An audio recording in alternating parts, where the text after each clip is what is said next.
Look at all your little charts up there, huh? Those are spiffy. Gosh, my stats class would be impressed. Amazing, huh? It's just a short. This will be a short presentation. It's just more information about what we're still working on in the healthcare. Super. All right, folks, we'll call the meeting to order at 4:31, I guess. Thank you all for coming. I hope all is well with you and your families. Welcome to the Jackson Select Board for September 24th, our regular meeting at 4:30. First on the docket is to amend and approve the minutes from September 10th. Can I take a motion to do so? So second. Second. Any discussion? No, yeah. I have none. None. All righty. All those in favor? Aye. Aye.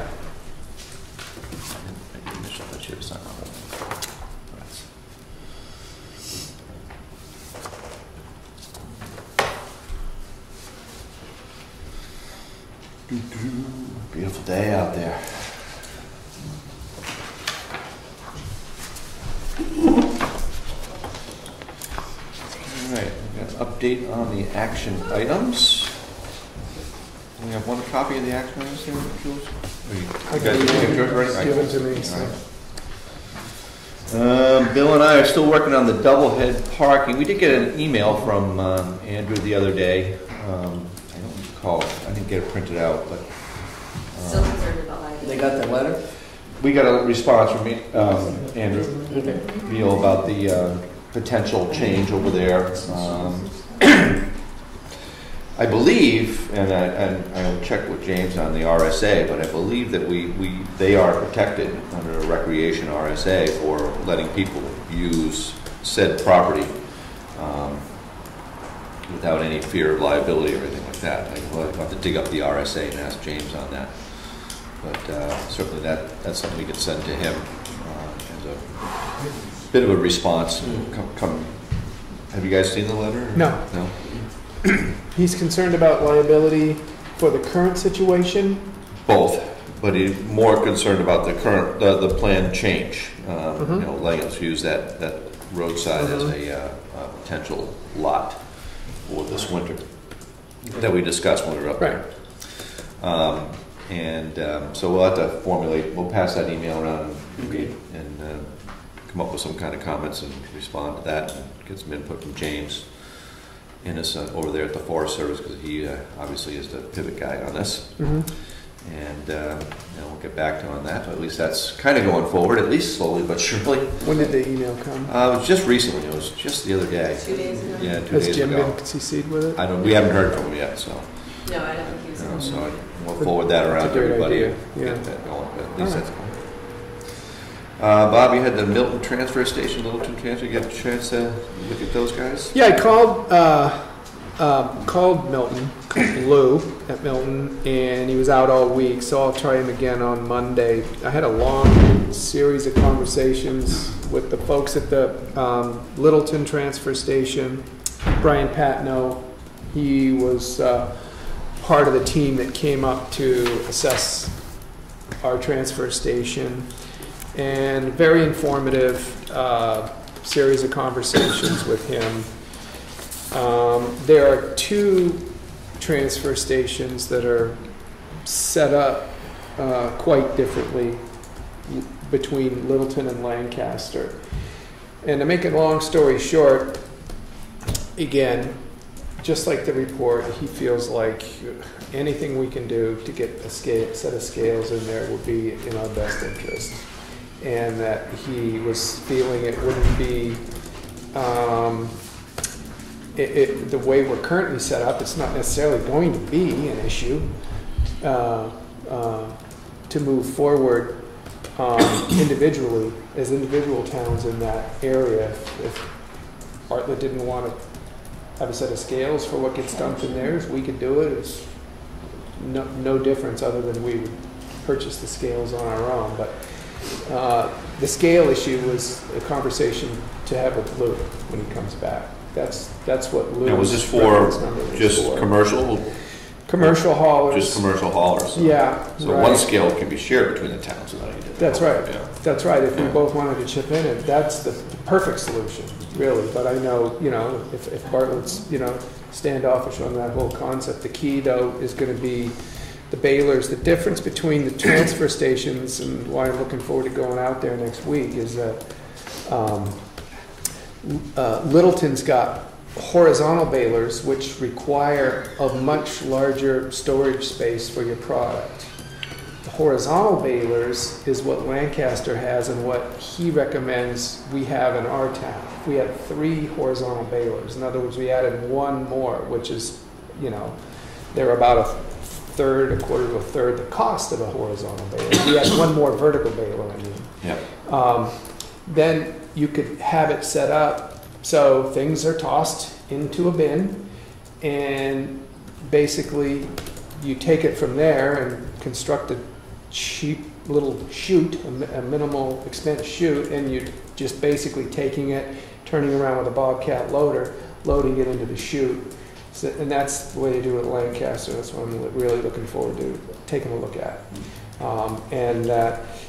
You know, your checks and balances are you put all your 1 through 7 plastics in the same chute. If you separate some of those numbers out, you might get more for a number 5 and less for a number 3. But for now, for us to bale which is essentially everything, Right. 1 through 7 is everything, except for, you know, Hot Wheels trikes and toys made of that rigid stuff, yeah. Which we never recycled anyway. Bale it up. You don't have to have the huge storage space because you can always be on it. Mm-hmm. You got a Bobcat in there, and you're just going to scoop it up out of the bin. So if you bin up and shoot and put a chute on your vertical balers, so you've got one that deals with paper, one that deals with cardboard, and one that deals with plastic. And from time to time, you just cycle a load of aluminum cans in one when you've got enough. And so your storage space is minimal if you're doing it that way. So that was interesting, and I'll have more to report on that when I visit the Lancaster and Littleton dumps next Wednesday. Dumps, not dumps, transfer stations. Or just, do you know anything about their storage? I mean, how do they store the stuff? Do they store it in the open? I don't, well, they don't store paper in the open, I know Right, that. okay. As far as the plastics and the glass, I don't know, but I'll find out. Okay. Yeah. Looking forward to it. Good. Glad you are. Well, you know, it's an interesting topic. Yes, it is. We did get some diesel quotes in, and we asked for 3 and got 2 back, 1 from White Mountain and 1 from Lyman. White Mountain has been our past user, and they came in at $2.19 a gallon.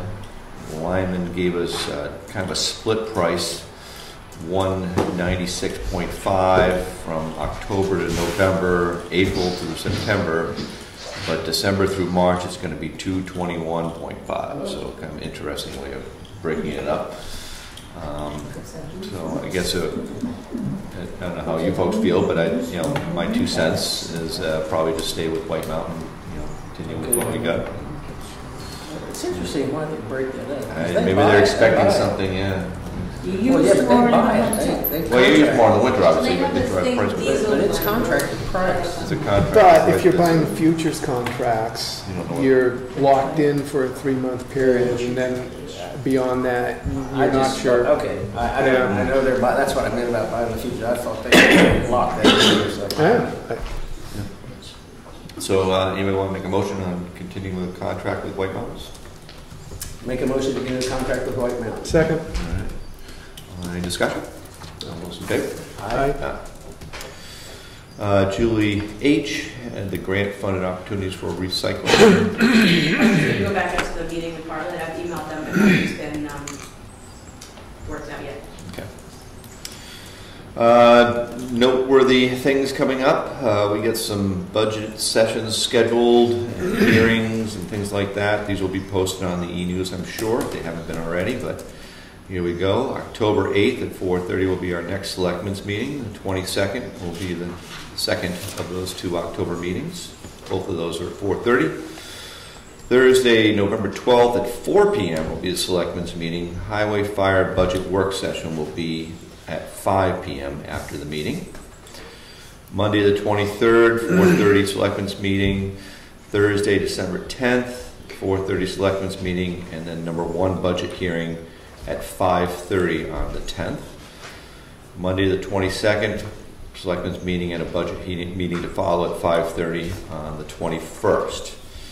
Thursday the 14th and 28th will be the January Selectmen's meetings. And a final warrant article hearing will be scheduled after February 2nd if anything comes up. Anything to add on that?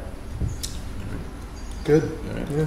Cool. It's nice Before to we get move those- off the action items, one more time, the scheduling the meeting with Bartlett, where are we? Well, I think we're waiting for a response from you guys. They tossed out some dates and. I think they all work for me, I believe. Okay, so I just have to maybe double check to see if you guys are free. I don't think Okay. you responded. A couple Mondays. Oh, no, you know what? I'm waiting to hear back. I haven't sent that to you guys yet because I'm waiting to hear back from Bartlett about the time. They suggested a couple of different Mondays.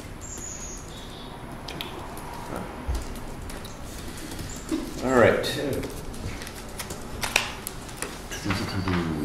All right, action items. Next up is the health insurance update. I always preface this with, I am not an insurance expert, okay? So I never went to school, have a certificate or anything like that.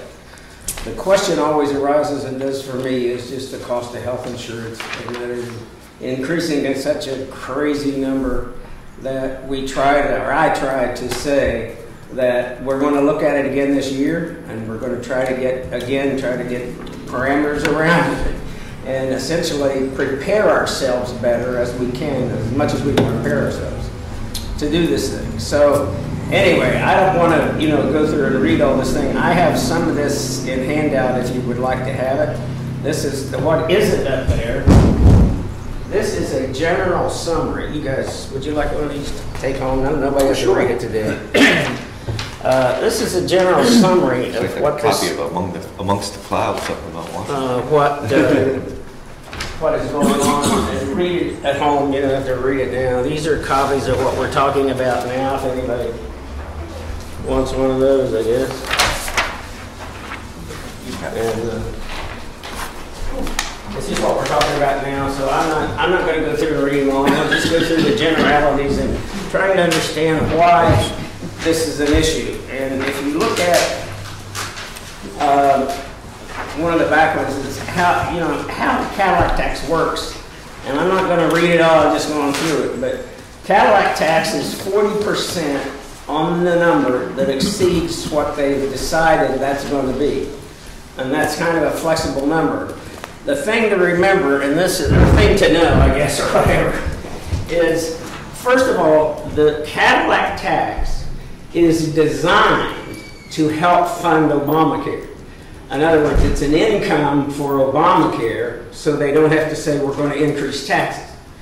Understanding that you've heard people say, well, we're going to get rid of the Cadillac tax. We're going to make a motion to Congress, we're going to get rid of it. I think the chances of that are very slim, because if Congress says, okay, we're going to agree to get rid of the Cadillac tax, then they're going to have to come up with income tax to pay for the health care. So this way, right now, they can hide behind the Cadillac tax and say, well, I didn't do that, it was passed along with a bill, and I'm so sorry you got stuck with the Cadillac tax.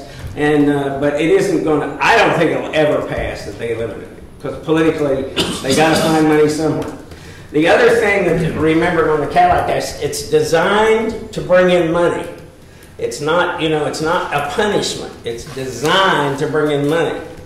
So theoretically, if you have an income source of X and you mark it up with inflation, whatever that is, it goes up like that. And then if you have something else that applies to that and it goes up to inflation, it goes up something like that. So theoretically, this difference between these two should be kind of the same, more or less.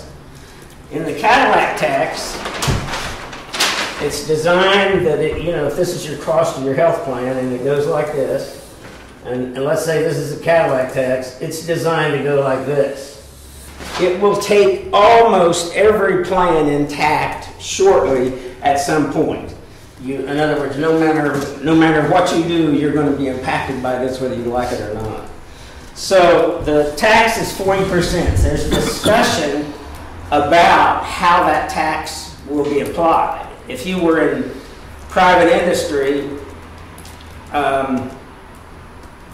well, I'm now trying to give you an opinion that I'm giving you my opinion, okay? So what would happen is theoretically is that that tax is not deductible. Typically in an industry now, if you pay health care for your employees, it's tax deductible as part of the benefit. Cadillac tax is not deductible, so they just have to pay the penalty.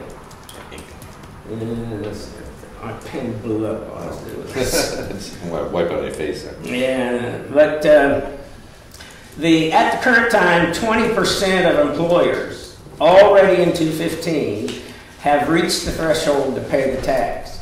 So this is not something like, well, maybe somewhere down the line this will affect us. That's not the way it's going to work.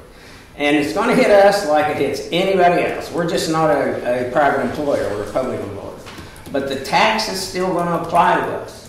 And so the bottom line of the tax is, depending on, what you're trying to do is take care of your employees or be, you want to do the best. There are no evil players anywhere. This is not a person that there are good guys and bad guys in it. But what you would like to do is not get stuck with this huge big Cadillac tax because you like the employees and you don't want to hurt, you don't want to, do anybody under. But it is still a realization that we're going to have to deal with this. We're going to deal with it, or we're going to find ourselves 4, 5, 6, 7, 8 years down the road, and people are going to say, my property tax has now gone up 9% just to pay the penalty. And somebody's going to say, we're getting rid of the benefits for the town. We would rather not get to that terrible point where these 2 points cross. So we're trying to do something about that. This tells you about this other article I gave in the newspaper, talks about the concern of industry and what they're trying to do, and they recognize it and how it fits. So if you also look at where this stuff's going, first of all, if you take, they talk about kind of 10 years, if you look at this first one, assuming you had a $25,000 cost, and this is all costs, there's no hiding place. Everyone thinks, well, we'll reduce the premiums, we'll do this, we'll do that, they'll have higher deductibles. Well, man, it's the entire package. You can't hide. So you're just stuck at this point. And I wrote an 11 up there. These figures, I think, are federal government figures. I think are at least what the Office of the Social Security Administration talks about a little bit. However, other information, nearly all of it talks about items exceeding the 11%, not 4 or 5%. 4 or 5% just makes you feel good, in my opinion. It's going to be a lot higher than that. So this is going to go up a lot faster. But if you look, even though they quote 5%, let's assume 5% from 14 to 24. If you're at 25,000 now, you're going to 40,000, about 47 or 48,000. That's what the compound interest will take you to. So, prescription drugs, if you look at the second piece, and this is, in other words, as these costs go up, it talks 214 is 11.6%. Yesterday, I heard the number is going to be in excess of about 12% for drugs this year. So even though, I'm sorry, well, part of 15 and part of 16, it's going up far faster than they expected. So it's that same old funny surprise business. And if you get to the out-of-pocket spending, you just can't hide from this thing. So if you plug in the 5% of out-of-pocket spending and you use that, maybe that's a little bit less, but the real number, the other numbers of which industry and everybody's trying to say we got to get ready for this is 15%. So it all catches to it. So you're talking about, we're trying to figure out a way to work with this thing to have it out. If you go to the last one with the bar chart, if an employee elects not to contribute this savings thing where you contribute money and then you take it out to pay medical bills, it's protected, you take it out.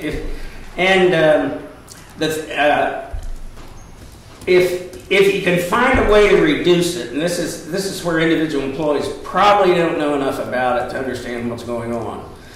you try to protect yourself, so you put more money in the account so you could be sure you have this tax-free part you're paying with.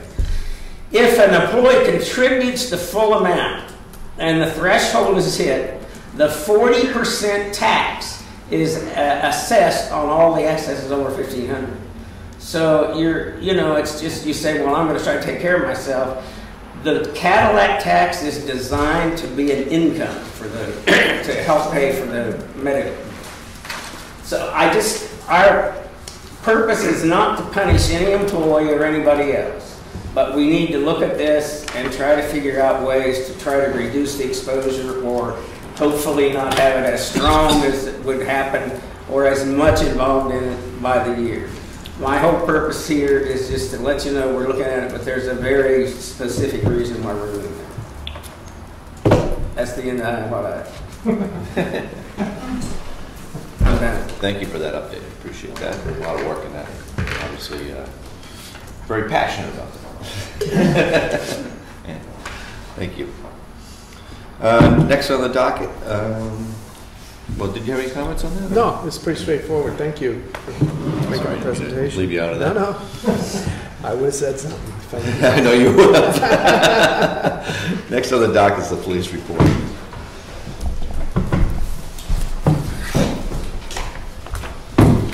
Hey, Chief. Good afternoon. Doing well. A few items of interest. In terms of activity, I think it's slowing down. Traffic volume is slowing down. Things of interest, we're currently investigating one assault that happened here in town. We had another house that got broke into way off the grid. But I have just now today, finished speaking with some of the abutters and people in the area to keep an eye out.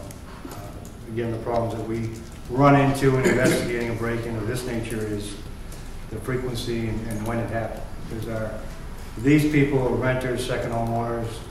They don't come up every day. They don't come up every week. So it could be something. We could be looking at an event that was a month old. It's hard to nail it.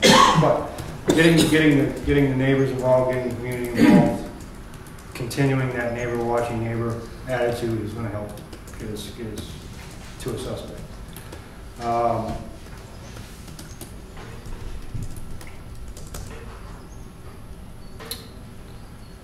I just handed in today the 2 copies of the open container ordinance that I talked about in our last meeting, along with the ordinance that are already in place, that already have been vetted, that I used to come up with the one for our town.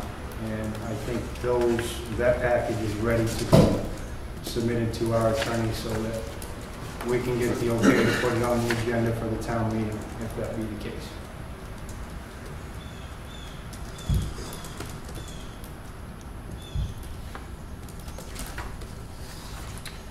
One thing I was brought to my attention today, and I want to clarify. These are the ordinances. I know it's been a topic of discussion at prior meetings.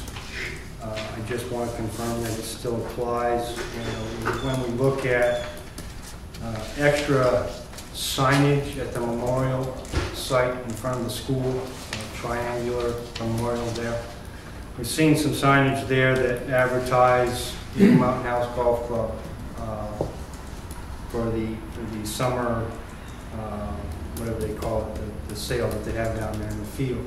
Obviously, we see signs down there promoting different candidates during voting time. I know it was discussed at other meetings. I want to confirm that signage is not permitted to be there, and the police department should take care of it. I believe that's correct. Yeah, it's my understanding. Okay.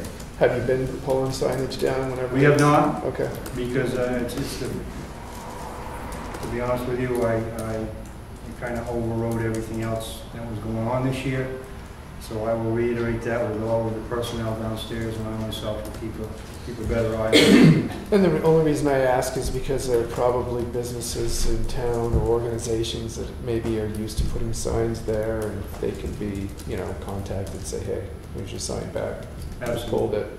Here's And I think that's our intent. Great. We gathered any today, we will go to those businesses and just remind them that that's not the proper place for that. Earlier in this meeting, we're talking about the continuing project of the parking up on Doublehead. Kind of goes into another project I started about 3 or 4 weeks ago. And I think that whole discussion prompted me to look at this a little bit more in depth, and that is the subject of the fine schedule when it comes to parking citations. Ours are incredibly out of date. They're 10 or 15 years old, and it occurred to me that those fines for those offenses in parking, they're not really acting as a deterrent at this point, because in some cases that I've seen in Conway, and definitely some of the bigger places down south, our parking fines in most cases are about 1/3 of the standard.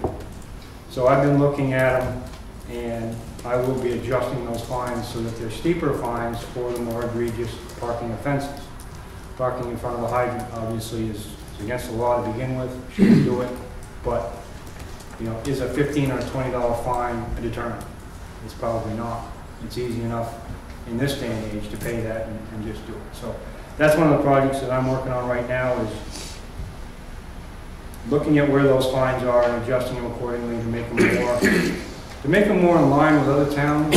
And I know that I had a conversation with Chief Champlin over in Bartlett, and she's doing the same thing.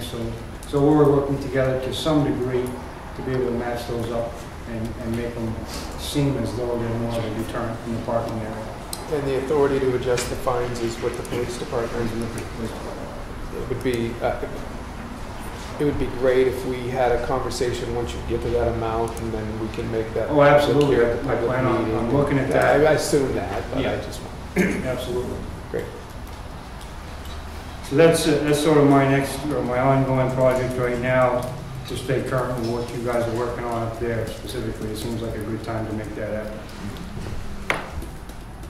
And the last piece of information is informative only. It became a concern of mine this past week, and I'm going to be reaching out to the people who run the Bartlett-Jackson ambulance, as well as Jay too. We got a memo from the FBI and the State Attorney General. They're seeing an increase in what they're calling first responder impersonators for the sole purpose of causing more damage at a scene. There's such a movement against law enforcement that's bleeding into how can we more easily get at them. Well, we can go to a scene, tell them we're a first responder, and that gets us inside, and we can maneuver in that manner. So it's my intent to reach out to Jay, to reach out to Bartlett-Jackson Ambulance, and get, to the extent possible, a roster of people that are employed by those agencies, so that as a department, we can seek out these individuals and meet them face to face and have that instantaneous face recognition, so that anybody else who we don't know of and haven't met becomes a question and becomes somebody that we may want to do something different with at any time.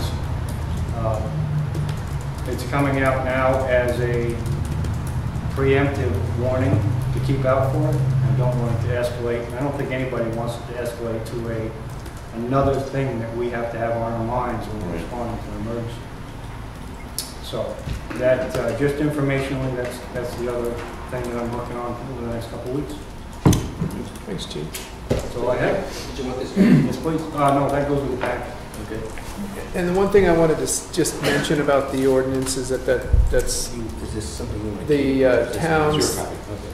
the towns that were used as a reference for what he has developed as a draft ordinance were Holderness, Madison, Berlin, and Moulton Borough, who all have those types of ordinances on the books. So, so are we clear that we're vetting that now through our town attorney? That's what I believe you voted on Did last we week. vote and make a motion? Okay, great. Yeah. So that's going to happen automatically. At Excellent. this, for my part, I think the only thing, given the vetting process from our town attorney, the next step would be to put it before the people. Well, and we're clearly going to have an education process. I mean, I'm hoping that the voters pass it, but we all got an email at some point this week. I think it originated from Martha. It's like, yeah, come out to the falls, enjoy some wine. You got people up there with flash, all that stuff. You're inviting everybody. So there'll be a re-education process involved in that, but I think it's a healthy endeavor. Thanks for taking it on. Thank you. Thank you. Thank you, sir. All right, moving on to item number 5, first round of public comments. Stan. Hi. Hi. I missed the last meeting, but I watched it on video. And I have a couple questions. I don't understand the board's concern about not allowing the building inspector to respond to issues that are brought up anonymously. Am I correct on that? I think the thing we're worried about is, people doing tit for tat type thing, and that's. But so what?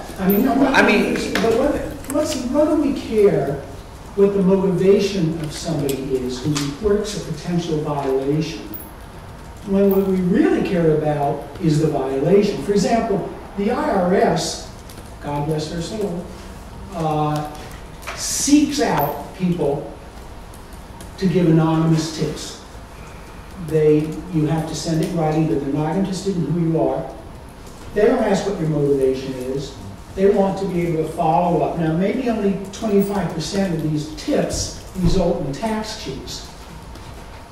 As we all know, there are tip lines, thousands of them all across the country, including New Hampshire, asking people and guaranteeing their anonymity when they call to report drug violations, which may or may not be real, child abuse violations, things like that. And they're all anonymous. So I'm not sure why, a divorced couple, one part of a divorced couple might call to report construction that doesn't have a building permit, but don't we really care about the fact that there may be construction without a building permit? So what? I mean, somebody hates them, so what?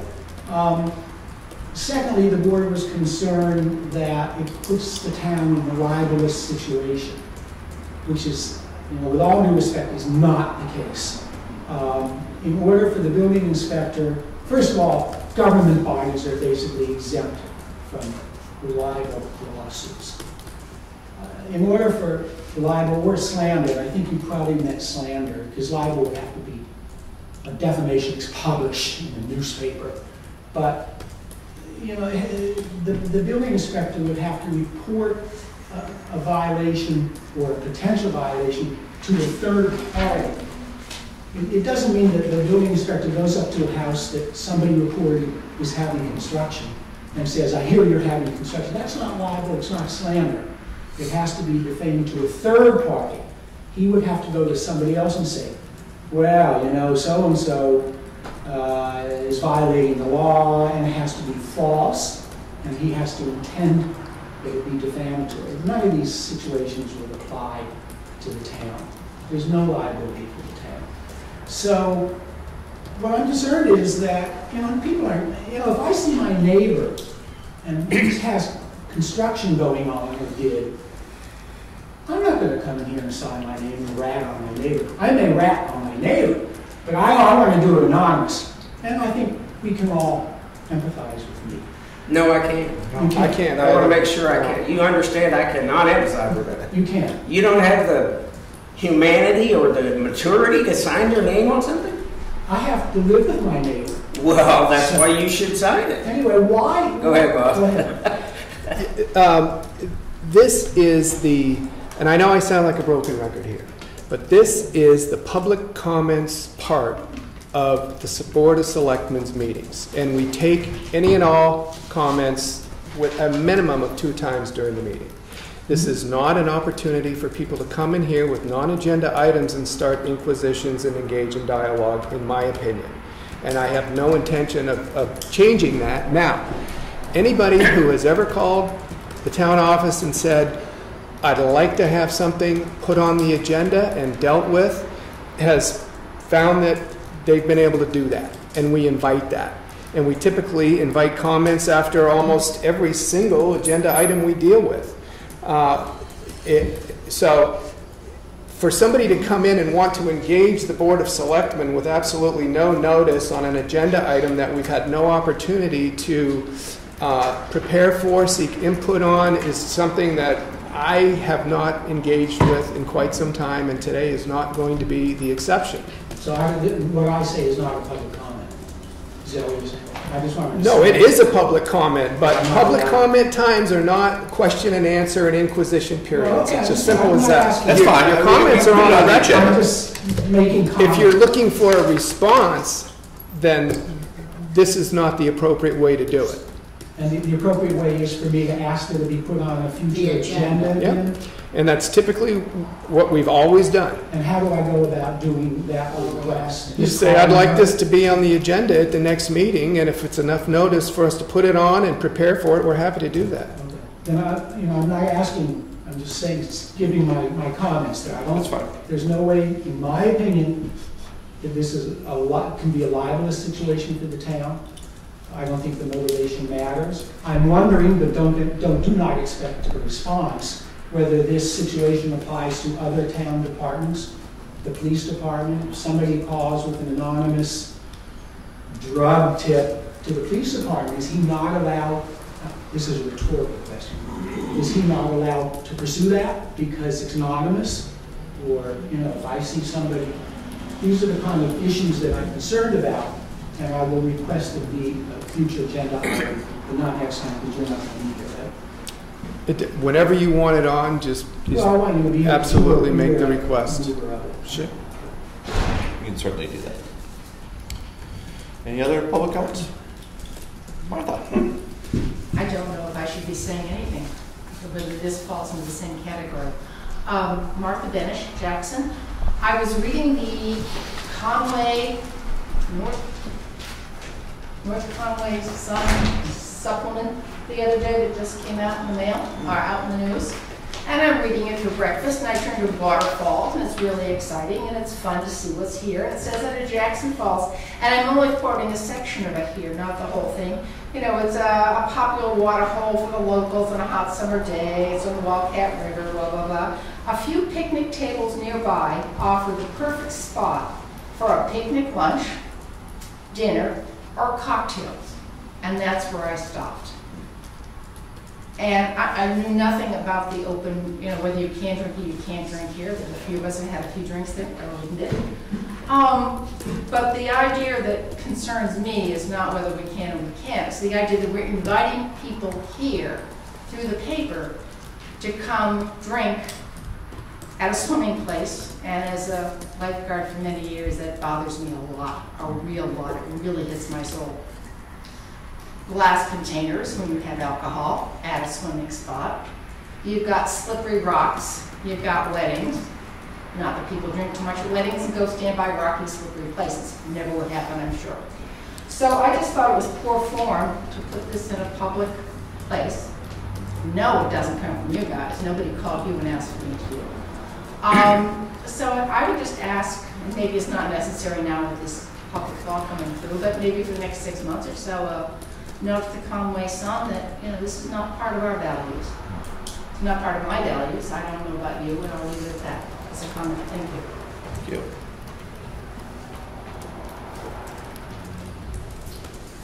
Anybody have anything to say to that? Nope. I agree with it. I'm sorry. I just said I agree with her. Yeah. Certainly the glass is a big issue. I don't mind the alcohol, but the combination there is duly said on the wet rocks for sure. Well, it's inviting people.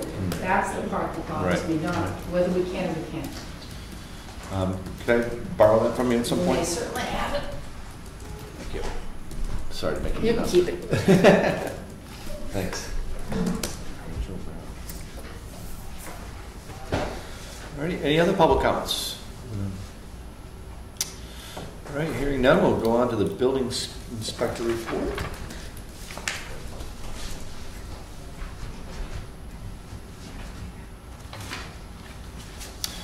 Kevin couldn't be here tonight, so I'll just read off what we got going on here for permits.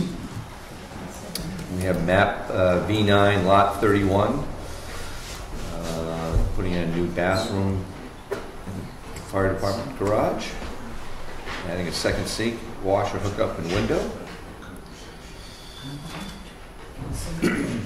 Lot V2, I'm sorry, map V2, lot 19.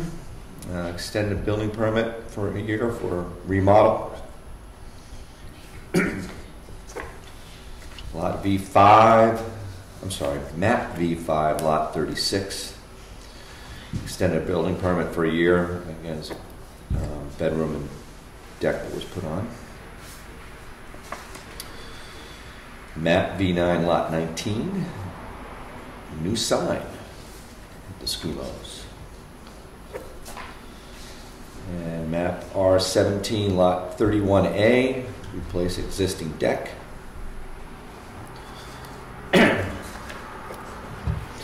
And map V3, lot 2, concrete slab or tent, electrical outlets, golf cart changing station over there by, I believe that's Eagle Mountain House.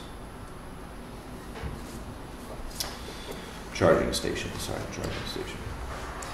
Map R14, lot 23, construct a 32 by 32 detached garage. Map V2, lot 26, add a 20 by 14 addition, 1 bedroom, 1 bath, first floor, and 1 bedroom, 1 bath on the second floor. Quite a bit going on there. Busy boy. Yeah, got a list there. All right. So that's what's going on in Kevin's world. We'll move on to new business. First up is the Avatar maintenance agreement. Requires our signatures. This is a 3-year payment. Is that what Julie was? And map updates and assorted Avatar stuff that we use for assessment purposes. So I have a motion to sign. I'm sorry? May I ask a question on that? Absolutely. A couple of years ago, I don't know if it was you 3, or prior to that, we had talked about Avatar, I believe, providing maps that you actually had the ground, what do you call it? Contour? Contours. Yeah. As part of the contract. That was it, was the contours. Because we were talking about steep slopes, and I don't know what decisions have been made on that, Right. but in order to do anything with steep slopes, we would really need the contour lines, and wondering if that was part of the contract or that's extra money.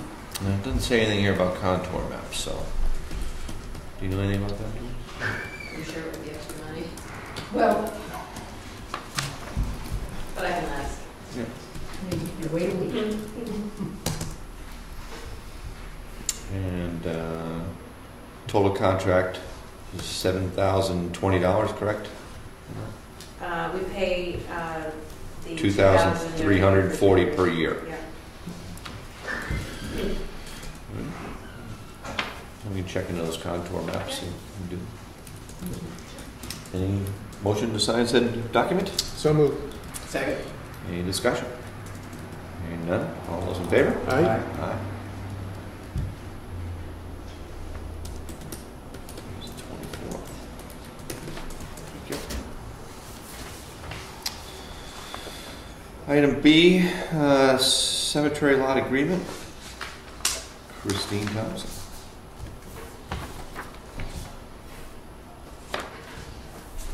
Gail Banchino. Mm-hmm. Sum of $100 paid to Christine Thompson. A lot recorded in the town for standing in the name of Gail Banchino. Said lots being number 197 on the map of Dundee Cemetery.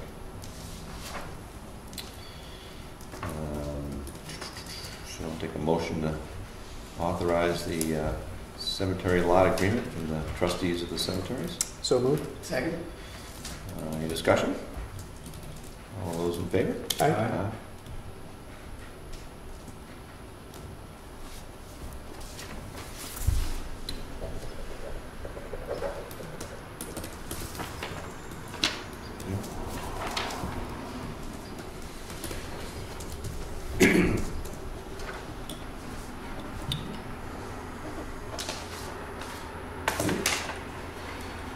Item C, transfer station memo from John Edgerly. I'll give you this to you, Martha. You want to get a copy? Copy would be fine. To update you on the recycling market since the SWAT meeting, the dual stream recycling we no longer exists. The hauler of the paper and commingled has gone out of business. There are no other haulers or facilities to do the dual stream. The method of operation puts them out of operation. We had it was good for several years now, but they've gone through some changes. Paper is being hauled by North Conway Incinerator through NRRA at a cost of $350 per container. It's going to a single stream facility at a cost. As you know, we are throwing away the plastic. This led to more hauls for the towns because it does not compact well. Containers that we put the stuff in will now have rental fees. Markets are looking for very clean baled material. The more we sort, the better the value, which is low, but still hopeful will rebound a little bit. We have spent years training the public how to sort and what not to throw in for now. I feel that in order to move forward, there may be more sorting. There's no market for plastics numbers 3 through 7. This means we really need to look into full baling operations sooner than later. The concepts 1 and 2 are no longer viable because we no longer are using roll-offs. This means a bigger building and horizontal baler. We can enlarge the current building, use the existing concrete wall and build a building off of it and move the compactors, both of which I think will run about $500,000.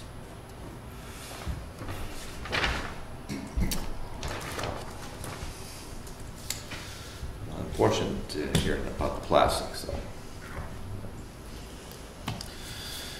Highway report, I had to add this one in, I just was given this a few minutes ago. It's from Jay.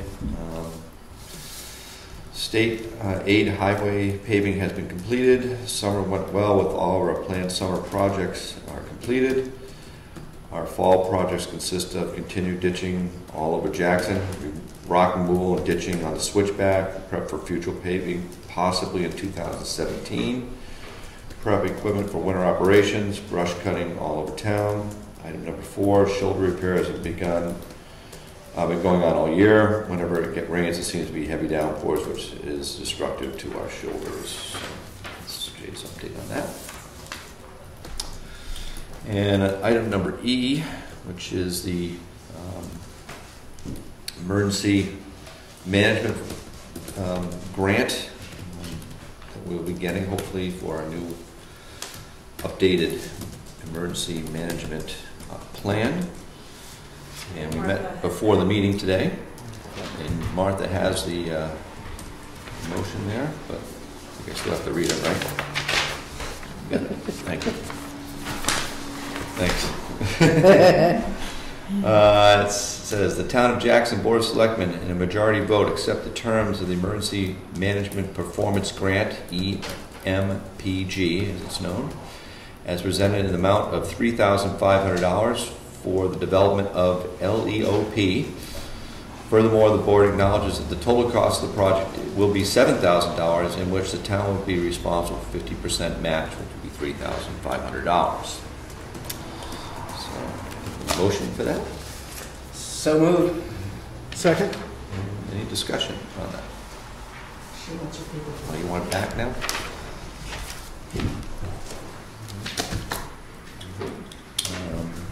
So we did have our opening meeting today. Went quick and brief, but it was very informative, and look forward to working on the project. And we get all our papers here, signed, sealed, delivered, so we'll get that grant and get started.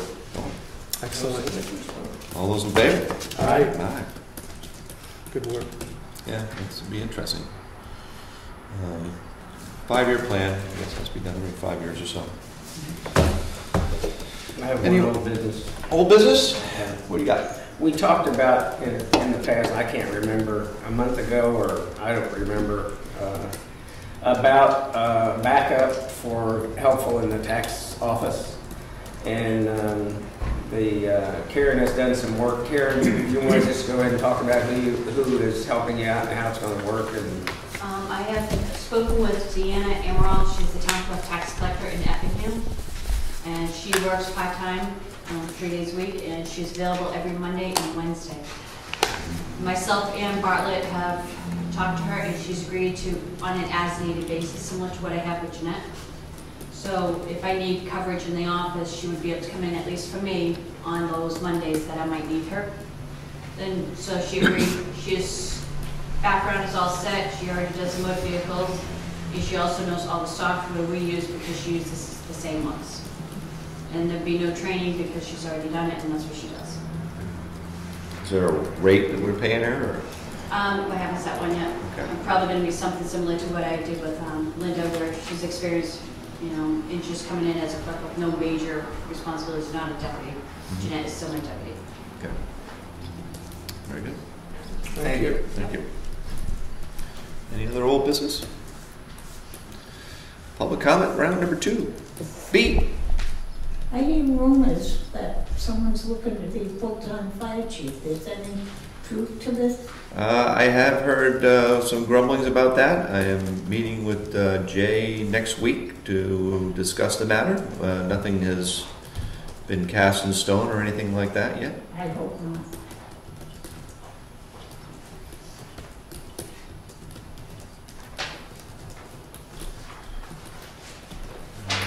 Any others? Comments? Other comments? If not, I'll take a motion to adjourn. So moved. Second. Any discussion? All those in favor? Aye. Aye. Thank you all for coming. Thank you.